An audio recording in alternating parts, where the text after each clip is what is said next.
Assalamualaikum warahmatullahi wabarakatuh. Ahlan wa sahlan, kembali lagi bersama kami di Abdul Latif Channel. Sebelum ke pembahasan, jangan lupa untuk menekan tombol like, tombol subscribe bagi yang belum, dan tak lupa untuk menekan tombol notifikasi agar mendapat notif jika ada video baru, dan juga sebagai dukungan untuk perkembangan channel ini. Toyib, langsung kita ke pembahasannya.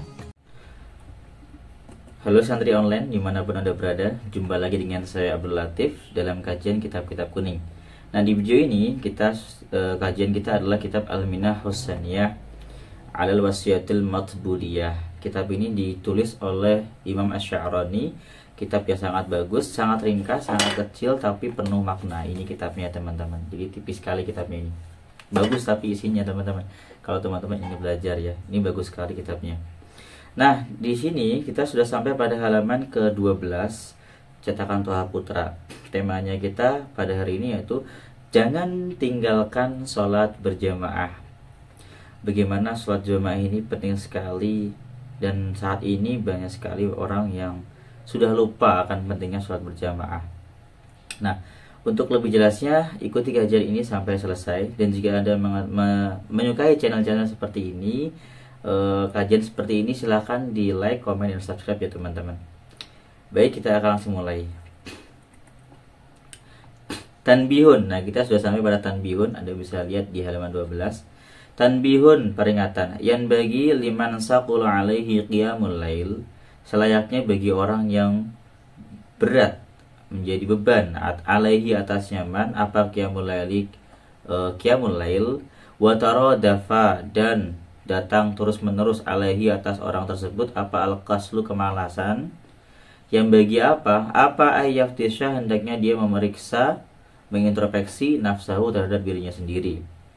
Jadi bagi orang yang merasa terbebani dengan sholat malam dan dia terus-menerus malas dalam melaksanakan sholat malam, hendaknya dia itu memeriksa dirinya sendiri. Nah, ini kita membahas dulu tentang qiyamul lail ya.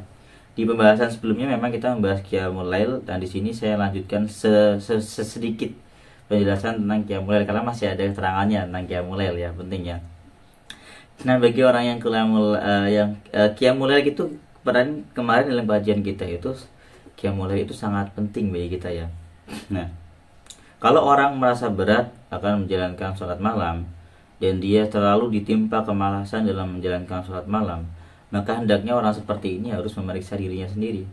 Farubama yakunu dzalika min wuqu'in fil ma'asil batiniyati. Karena terkadang hal itu sebabnya adalah karena dia jatuh ke dalam kemaksiatan batiniyah. Kemaksiatan batiniyah.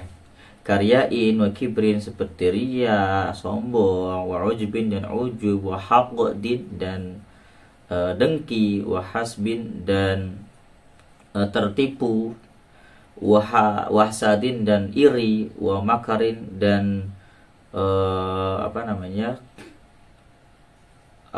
berbuat makar, memiliki dendam, wa makrin dan dendam, wa hubbi mahmadatin dan cinta pujian, wa dunia dan cinta dunia. Ini sifat-sifat batiniyah, kemaksiatan batin yang dapat membuat kita itu malas beribadah, yang membuat kita itu menjadi berat dalam beribadah.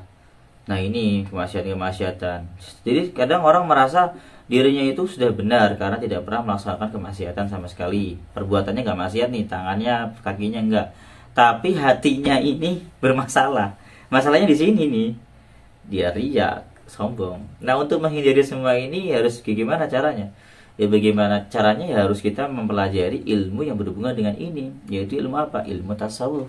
Nah, sekarang ini kita sudah belajar ilmu tasawuf. Riya sudah pernah kita bahas sebelumnya ya, tapi yang lain ini belum sebagian. Fayubadiru, maka orang seperti ini hendaknya segera ila taubati, untuk bertaubat, mimis lidzalika, dari dosa-dosa seperti itu.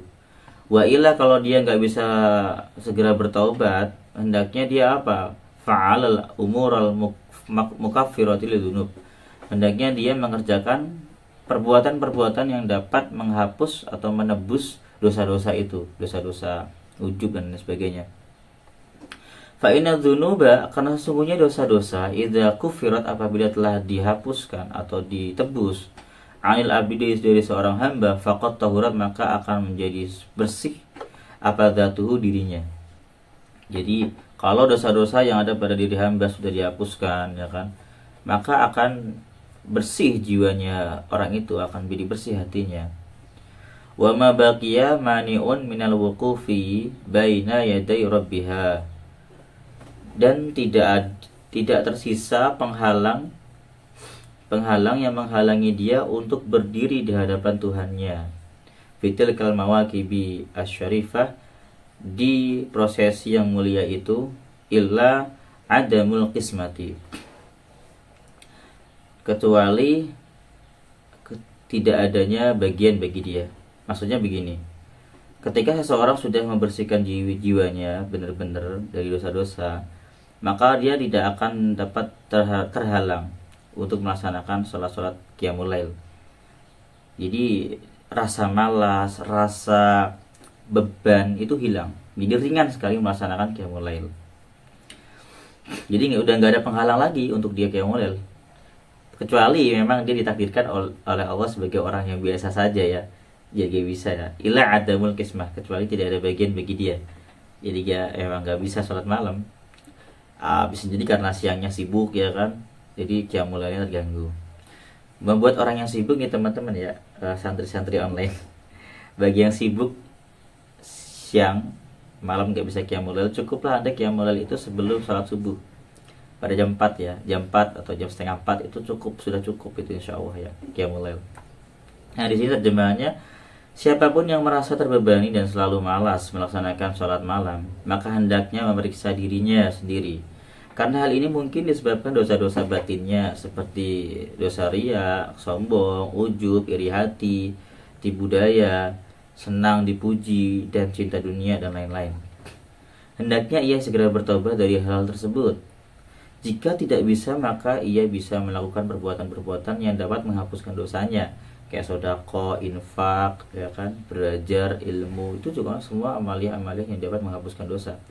Karena jika dosanya telah ditebus dengan amalia-amalia tadi, maka jiwanya telah disucikan. Dan ketika sudah disucikan, tidak ada lagi yang dapat menghalanginya untuk berdiri qiyamul lail di hadapan Tuhannya dalam prosesi qiyamul lail atau prosesi mulia, kecuali memang tidak adanya jatah dia. Ini saya kurang paham tentang jatah dia ya. Tapi intinya gitu. Kalau kita merasa berat qiyamul lail, mungkin ada hati kita yang masih kotor. Selanjutnya, wa kana sayyidi Afdaluddin rahimahullah ta'ala. Tuanku Afdaluddin, semoga Allah merahmati beliau, wa nafa'ana ibarakati, mudah-mudahan Allah memberikan keberkahan kepada kita dengan keberkahnya beliau. Idza wajada, beliau Afdaluddin apabila menemukan fi qalbi, dalam hatinya, syai'an, sesuatu, minal amrodi, dari penyakit-penyakit al-batiniyah yang bersifat batin, yatruku, dia akan meninggalkan qiyamul lail, Jadi kalau Afdaluddin itu merasa dalam hatinya ada penyakit batin, kayak kok aku riya ya, kok aku sombong ya, nah dia akan meninggalkan qiyamul lail. Wa yaqulu, dan dia berkata, astahyi an aqifa bidzati al-mutalattihati bil qadari baina asfiya'illahi ta'ala. Aku malu untuk berdiri dengan diriku yang bercampuran dengan diriku yang kotor, yang berlumuran dengan kotoran, untuk berdiri di antara para kekasih Allah.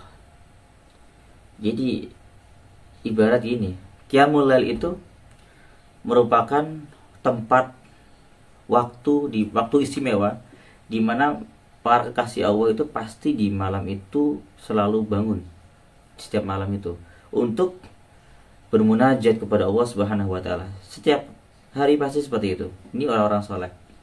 Nah, dia ini Afdaluddin merasa ketika dia punya penyakit hati, di malam itu dia gak berani qiyamul lail karena malu. Kalau dia qiyamul lail, malu di hadapan orang-orang suci. Aku paling kotor sendiri ini semua orang-orang soleh. Malu dia. Seperti itu, saking perasaannya tinggi para salafus saleh seperti ini ya. Jadi salaf ini saking perasaannya itu kuat ya, dia malu, merasa dirinya itu banyak dosa. Jadi meninggalkan qiyamul lailnya bukan karena malas tapi karena malu dia menemukan, waduh Ustaz, tadi saya hari ini saya sombong, saya ria, saya ujub. Dia tahu, kenal dengan dirinya sendiri. Akhirnya dia apa? Meninggalkan sholat qiyamul lail karena malu berdiri di hadapan Allah Subhanahu wa taala di antara orang-orang suci. Dia merasa dirinya ada kotoran di hatinya, maka dia membersihkannya dulu, baru dia mau qiyamul lail lagi. Jadi segitu perasaannya orang-orang salaf. Wa kana ba'dhum idza nama an huduril mauqibil ilahi. Sebagian ulama, ya sebagian salaf juga ini, apabila dia tertidur meninggalkan tidak hadir dari apabila tertidur dari menghadiri al-mauqibil ilahi, prosesi ketuhanan, yaitu qiyamul lail maksudnya ini. Fi lailatin, di suatu malam minal layali, dari malam-malam, yaqulu, dia berkata, lakal fadlu ya rabbi, terima kasih Tuhanku, alladzi lam tuqif hadhihi dzatil najsati al-qadrati baina ahli hadratika at-tahirin al-mutahhirin. Terima kasih wahai Tuhanku, zat yang telah membuatku berhenti, yang telah membuat diri yang penuh najis dan kotoran ini berhenti, sehingga tidak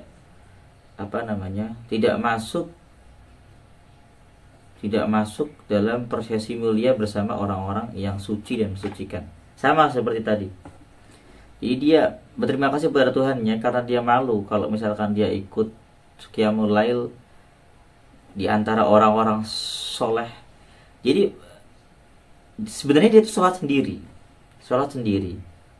Tapi karena memang di waktu itu banyak sekali orang soleh di berbagai tempat sedang beribadah, dan mereka itu orang-orang soleh, suci, bersih hatinya, dia yang merasa nggak suci, merasa banyak kotoran itu, malu untuk sholat malam itu karena di malam itu banyak orang-orang soleh yang sedang menghadap Allah. Dan dia malu menghadap Allah karena banyak orang-orang soleh itu, karena dirinya merasa kotor. Jadi dia berterima kasih kepada Tuhan, ya Allah, terima kasih sudah membuatku tidur sehingga saya nggak ikut agenda malam yang mulia itu. Itu perasaannya orang-orang saleh zaman dulu, para salafus saleh. Ya, seperti itu. Lanjut kita ya. Qultu wa hadza wa in kana fihi khairun katsirun min jihati hal min nafsi.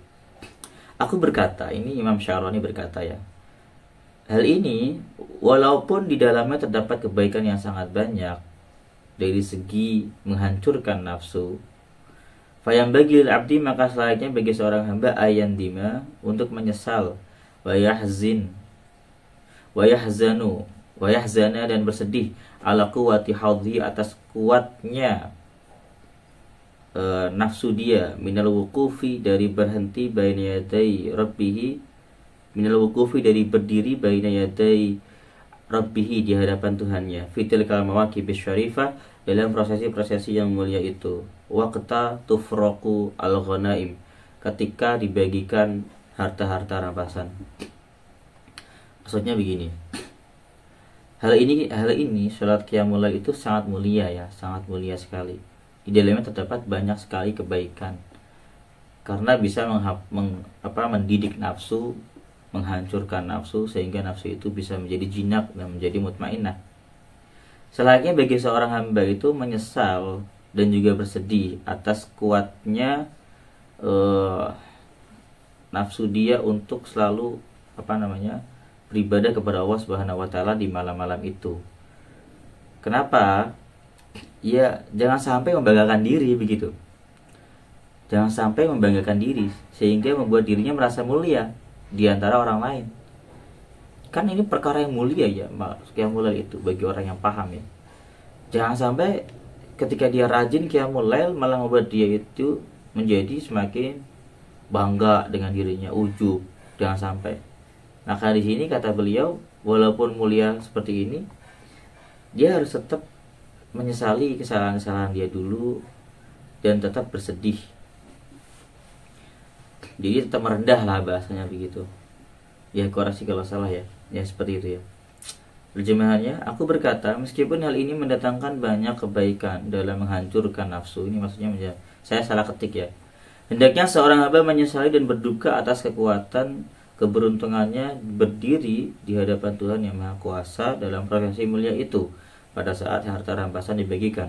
Artinya pada saat ghanimah atau harta-harta itu dibagikan. Baik, kita langsung mulai. Nah, di sini pembahasan tentang jamaah, salat jamaah. Wala tatruk aidan salatal jamaati. Dan janganlah engkau meninggalkan salat berjamaah. Faqad qalu, karena sungguh mereka para ulama salafus saleh itu berkata, ma jatama'u jama'atan illa wa fihim waliyullahi ta'ala. Tidaklah mereka berkumpul dalam suatu jamaah kecuali di dalam jamaah itu pasti ada seorang wali Allah. Yashfa'uhu Allahu ta'ala fi rafqatihi, yang Allah memberikan syafaat kepadanya dalam kebersamaannya itu. Jadi dalam jamaahnya itu ada seorang wali. Ini kata salafus saleh. Wa sabata fi sahihi Muslim an Abi Hurairah, dan telah tetap dalam kitab Sahih Muslim suatu riwayat dari Abu Hurairah, anna rajulan a'ma, bahwasanya seorang yang buta ata ila Nabi sallallahu alaihi wasallam, dia datang kepada Rasulullah sallallahu alaihi wasallam. Faqala, dia berkata, ya Rasulullah, laisa li qaidun yaquduni ilal masjid. Wahai Nabi Allah, utusan Allah, aku tidak memiliki penuntun yang menuntunku untuk menuju ke masjid. Fahal li rukhsatun an usalliya fi baiti? Apakah aku memiliki keringanan untuk aku sholat di rumahku? Ini orang buta yang bertanya kepada Rasulullah. Farakhasalahu, kemudian Rasulullah SAW meringankan untuk dia, boleh kamu sholat di rumah gitu. Falamma wala da'ahu, ketika orang buta tadi sudah berpaling mau pulang, da'ahu, Rasulullah SAW memanggil dia. Faqala, Rasulullah kemudian bersabda, hal tasma'un nida bis shalah, apakah engkau mendengarkan azan salat? Qala na'am, Rabu tadi berkata, ya. Qala fajib, maka kemudian Rasulullah bersabda, maka jawablah azan itu. Jadi Rasulullah itu sangat memperhatikan urusan ini ya, urusan sholat. Azan juga, kalau kita dengar azan, wajib kita mendatangi jamaah itu. Bukan wajib dalam arti fikih ya, tapi sunnah muakkad. Kalau kita dengar azan, terjemahannya begini, dan janganlah kamu mengabaikan salat berjamaah. Para ulama berkata, ulama salafus saleh ya, mereka tidak berkumpul secara berkelompok kecuali di antara mereka ada seorang wali Allah. Jadi tidak ada perkumpulan di situ kecuali ada wali Allah. Tentunya dalam perkumpulan yang baik ya, perkumpulan yang baik, bukan perkumpulan kemaksiatan. Kalau perkumpulan baik di situ biasanya salah satunya ada seorang wali Allah. Ini saya nggak tahu juga, wallahu alam. Tapi ini kata para ulama salafus saleh ya, kita meyakini saja. Makanya kalau ada kumpulan, ikut saja. Siapa tahu di situ ada doa makbul kan. Yang akan diberikan syafaat oleh Allah dalam kebersamaannya. Ada riwayat dalam Sahih Muslim dari Abu Hurairah, seorang buta mendatangi Nabi sallallahu alaihi wasallam dan berkata, ya Rasulullah, aku tidak mempunyai penuntun yang menuntunku ke masjid. Maka apakah aku mempunyai izin untuk sholat di rumahku? Maka Nabi SAW memberinya izin, dan ketika dia pergi, dia memanggilnya dan bersabda, apakah kamu mendengar azan? Dia berkata, iya. Nabi Muhammad SAW bersabda, kalau begitu jawablah. Jadi kalau ada azan, jawablah. Kita juga gak boleh gak jawab azan itu. Tapi kalau ada urusan penting yang darurat, gak perlu dibaca, jawab. Kita selesaikan urusan itu baru dijawab. Misalkan kita lagi sholat, lagi kerja, lagi meeting gitu kan, gak apa-apa kita lanjut meeting, tapi setelah meeting kita jawab azan begitu, atau berhenti sejenak untuk mendengarkan azan dan menjawab azan. Selanjutnya teman-teman, santri-santri online, waqad kana as-salafu, dan sungguh para ulama salaf yu'adduna aqwata sholatul jama'ati musibatun. Mereka menganggap kekuatan sholat berjamaah itu adalah cobaan. Waqad waqa'a ana ba'dahum kharaja ila ha'itin lahu, yakni hadiqatan nakhlin. Dan sungguh telah terjadi bahwasanya sebagian dari salaf itu keluar dari rumahnya untuk menuju ke kebun ke kebun palem. Dia untuk berkebun ya, dia berkebun. Faraja, kemudian dia pulang. Setelah dia pulang, wa qasalla nasu sholatul asr. Ternyata orang-orang sudah sholat asar. Ya. Faqala innalillah fatatni sholatul jamaah. Dia berkata, innalillahi wa inna ilaihi raji'un. Aku kelewat sholat jamaah. Ushidukum, aku bersaksi kepada kalian, ala annaha iti alayya lil masakin shadaqatun. Dia berkata, saksikan atas kalian bahwasannya kebunku ini semuanya itu merupakan sedekah bagi fakir miskin. Jadi dia sedekahkan itu kebun-kebunnya, hasilnya semua untuk fakir miskin. Sebagai apa? Untuk menebus dia telat jamaah itu. Luar biasa kan perilaku salaf ini. Bayangin tuh, para pendahulu menganggap salat berjamaah itu cobaan. Dan kebetulan ada di antara mereka yang keluar ke tembok rumahnya, atau maksudnya kebun palem. Jadi kan rumahnya itu dikelilingi kebun palem mungkin ya. Atau mereka memang rumahnya ada ke kebun tembok-temboknya. Kemudian dia keluar untuk ke kebun palem. Intinya berkebun lah. Nah, ketika dia kembali, ternyata orang-orang sudah melaksanakan sholat, bukan zuhur, asar maksudnya, asar ya, maaf ya. Ya Allah, aku ketinggalan sholat asar, sholat berjamaah. Kemudian dia bersaksi bahwasanya tembokku atau ini kebunku, maksudnya saya salah ketik ya, adalah sedekah bagi fakir miskin. Dia kasihkan semuanya fakir miskin. Masya Allah ya. Wafatat Abdullah ibn Umar radhiyallahu anhu salatul isya'i fil jamaah. Dan suatu ketika Abdullah bin Umar ibnu Umar radhiyallahu an, beliau kelewat salat isya berjamaah. Fasalatil kalailata hatta tala'al fajru jabron lima fatahu min salatil isya'i fil jamaah. Jadi suatu ketika Ibnu Umar itu ketinggalan sholat jamaah isya. Maka di malam itu dia sholat terus menerus hanya karena ketinggalan sholat isya berjamaah. Ini Abdullah bin Umar radhiyallahu anhuma, keduanya meninggal radhiyallahu anhu, beliau meninggalkan sholat maghrib, bukan maghrib ini isya maksudnya ya. Maka ia salat malam itu sampai subuh tiba untuk mengqadha apa yang ditinggalkannya dari salat isya berjamaah. Ini bukan maghrib ya, isya maksudnya. Bayangkan teman-temannya, sahabat Nabi. Wa an Ubaidillah bin Umar al-Qawariri rahimahullahu taala qala. Ini riwayat dari Ubaidah bin Amr bin Umar al-Qawarir. Lam takun tafutuni sholatun fil jamaah. Aku tidak pernah terlewat sholat berjamaah. Fanazala bi dhaifun fasyatattu bisababihi an sholatil isya'i fil masjid. Kemudian suatu hari ada seorang tamu datang kepadaku. Aku sibuk menjamunya. Dan karena kesibukannya itu, sebab dia, aku terlewat sholat jamaah isya di masjid. Kemudian aku keluar mencari area lain. Atlubul masjidah liusalliya fihi ma'annas. Aku mencari masjid yang masih sholat jamaah isya. Fa'idal masajidu kulluha qad shalla ahluha wa ghuliqat. Maka ternyata masjid-masjid itu semuanya sudah selesai melaksanakan sholat isya berjamaah dan pintunya sudah ditutup. Faraja'tu ilai baiti, kemudian aku pulang ke rumahku.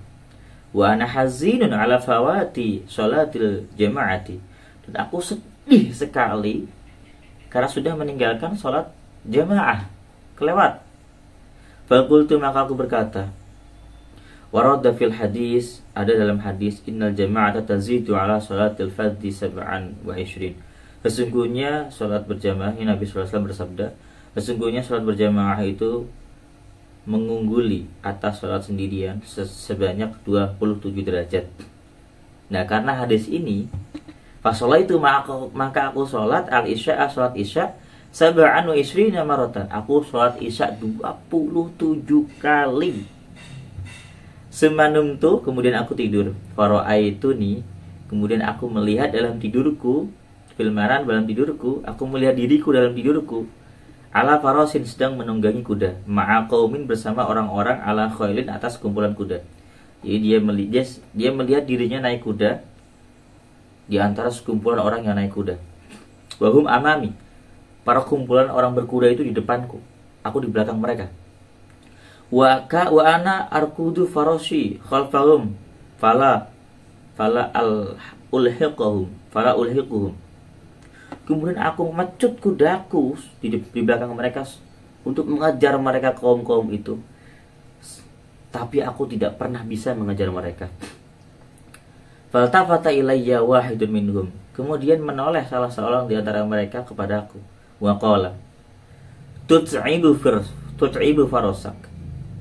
Kamu hanya membuat kudamu lelah. Falasta talhaquna. Karena kamu tidak akan bisa menyusul kami.